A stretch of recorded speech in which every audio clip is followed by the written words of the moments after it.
Hello students, how are you? I hope you all will be fine. Welcome to my YouTube channel Kiran Punia.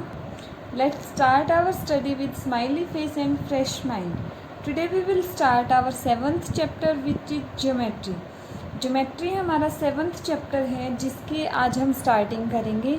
Geometry में आपका क्या होता है, geometry use होती है measurement के लिए, मेनली मेज़रमेंट के लिए यूज़ करते हैं। किसी की लेंथ बतानी है, ब्रेड्थ बतानी है, हाइट बतानी है, या फिर आपको ये बताना है कि एंगल क्या बन रहा है, इन चीज़ों के लिए आपकी क्या यूज़ होती है, ज्योमेट्री यूज़ होती है। सबसे स्टार्टिंग से हम स्टार्ट करते हैं पॉइंट के साथ।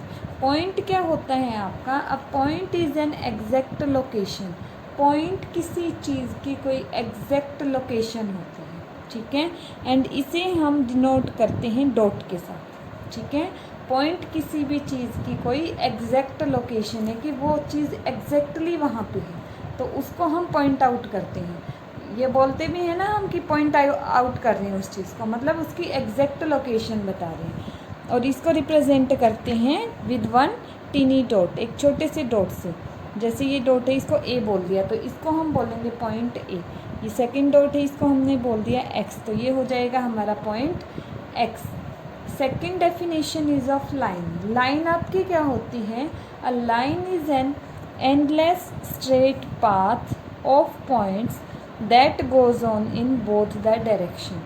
लाइन जो होती है एक स्ट्रेट सीधा पाथ रास्ता, एक बिल्कुल सीधा रास्ता होता है पॉइंट्स के बीच में, जो दोनों डायरेक्शन में हम जिसको एक्सटेंड कर सकते हैं, जिसे बढ़ा सकते हैं। जैसे दो पॉइंट के बीच में एक स्ट्रेट पाथ होता है, एक सीधा रास्ता होता है, और उन दोनों पॉइंट्स को हम एंडलेसली जितना चाहें दोनों साइड से लाइन को हम बढ़ा सकते हैं।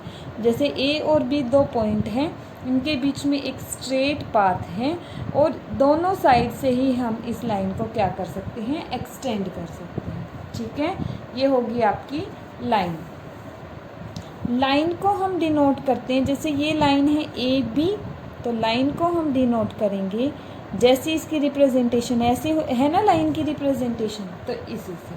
जैसे अगर कोई लाइन होती सी डी, तो उसको हम डिनोट करते सी डी लाइन, ठीक है। Next is line segment. Line segment क्या होता है, लाइन का एक छोटा सा पार्ट होता है, ठीक है। A part of a line with two and points is called a line segment. Line segment में और लाइन में क्या डिफरेंस होता है, लाइन सेगमेंट होता है दो पॉइंट हैं उनके बीच का क्या होता है, स्ट्रेट पाथ होता है। मीन्स लाइन सेगमेंट को हम एक्सटेंड नहीं कर सकते हैं, लाइन सेगमेंट आपका फिक्स होता है, लेंथ उसकी फिक्स होती है। जैसे एक पॉइंट एक्स है, एक पॉइंट वाई है, उनके बीच में एक स्ट्रेट पाथ है, तो ये एक्स वाई आपका क्या हो जाएगा, लाइन सेगमेंट। और ये दोनों साइड इसको हम एक्सटेंड नहीं कर रहे ना, फिक्स है ये, तो ये फिक्स है, तो इसको हम मेज़र भी कर सकते हैं कि इसकी लेंथ कितनी है, स्केल की हेल्प से, ठीक है। सो एंड आपकी जो नोटेशन होगी किसके लिए, लाइन सेगमेंट के लिए। लाइन सेगमेंट ऐसे है ना बिल्कुल, तो ये लाइन सेगमेंट की नोटेशन होगी। जैसे अगर पी क्यू हमारे पास कोई लाइन सेगमेंट है तो क्या होगी नोटेशन, ये जो आपकी दिखने में जैसा दिखता है वैसे ही उसकी नोटेशन है। नेक्स्ट इज रे।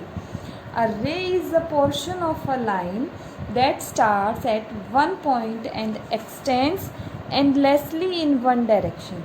रे जो है ना हमारी, एक पोर्शन होता है किसका, लाइन का, लेकिन लाइन के पोर्शन में क्या होगा, रे का एक पॉइंट आपका फिक्स होता है। जो स्टार्टिंग पॉइंट होगा ना, वो किसी ना किसी पॉइंट से स्टार्ट करेगी और एक्सटेंड कर सकते हैं हम उसको एंडलेसली इन वन डायरेक्शन। जो हमारी रे होती है उसका स्टार्टिंग पॉइंट होता है बट एंडिंग पॉइंट नहीं होता है। उस पॉइंट को हम एंडलेसली क्या कर सकते हैं, एक्सटेंड कर सकते हैं, ख़त्म ना होने तक बढ़ा सकते हैं इसको। जैसे ये हमारा फिक्स पॉइंट है और इसको हमने आगे बढ़ा दिया, ये एरो का मतलब ये है कि ये और भी आगे बढ़ सकती है, तो ये हमारी क्या हो जाएगी, रे हो जाएगी, जिसका एक पॉइंट फिक्स हो, दूसरा पॉइंट फिक्स ना हो। एक्स वाई रे की नोटेशन आपकी क्या होगी, रे ऐसी ऐसी शेप में है तो ये वन साइड एरो आएगी जहाँ, ठीक है।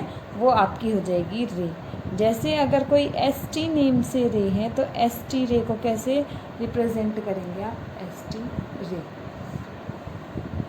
नेक्स्ट है हमारा एंगल। एंगल क्या होता है, two rays with a common end point make an angle. दो रे होंगी जिनका कॉमन एंड पॉइंट होगा, उनको हम वो होगा हमारा एंगल।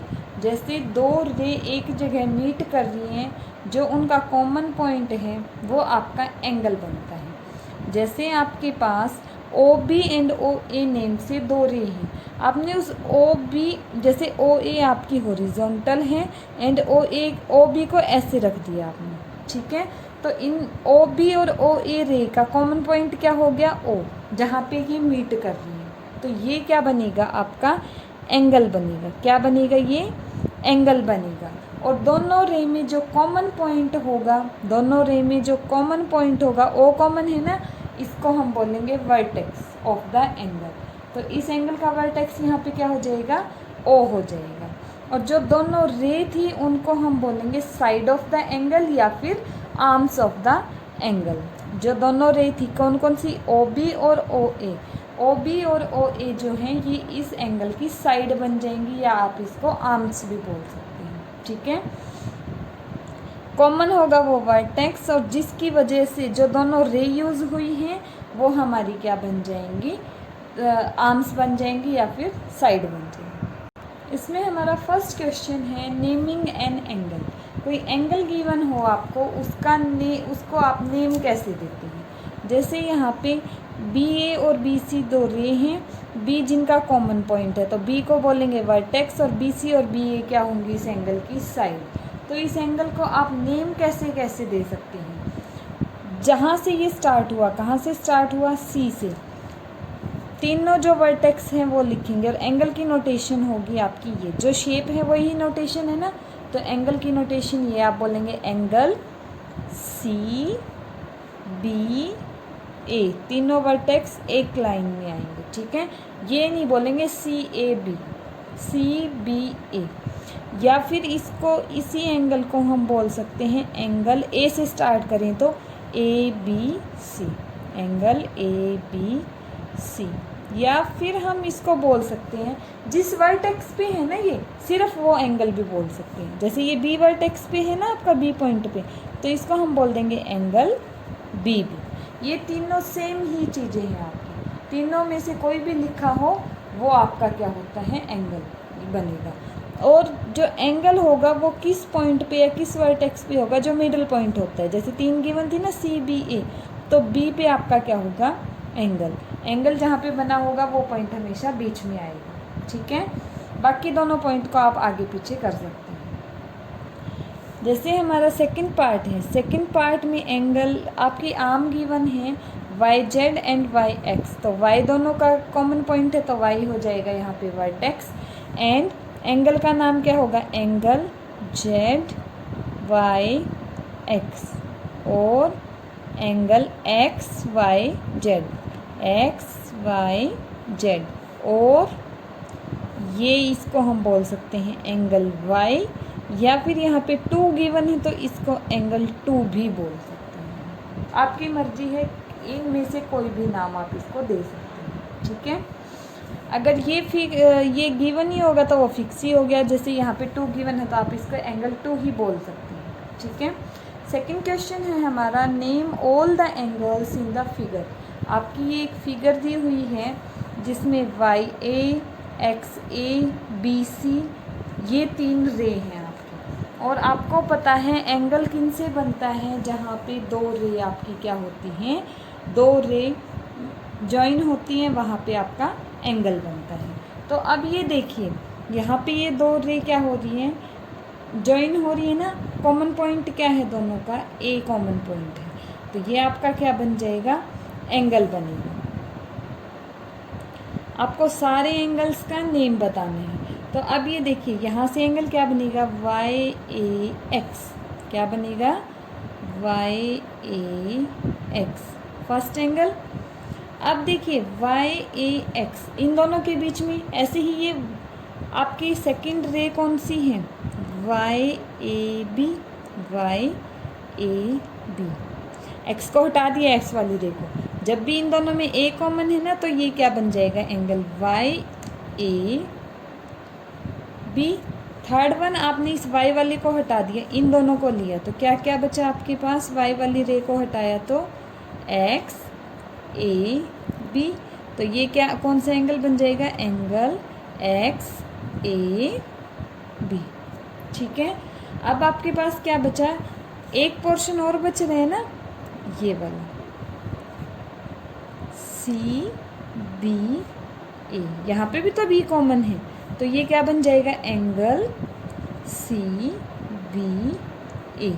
ये टोटल एंगल होंगे आपके जो बनेंगे इन रेज की हेल्प से।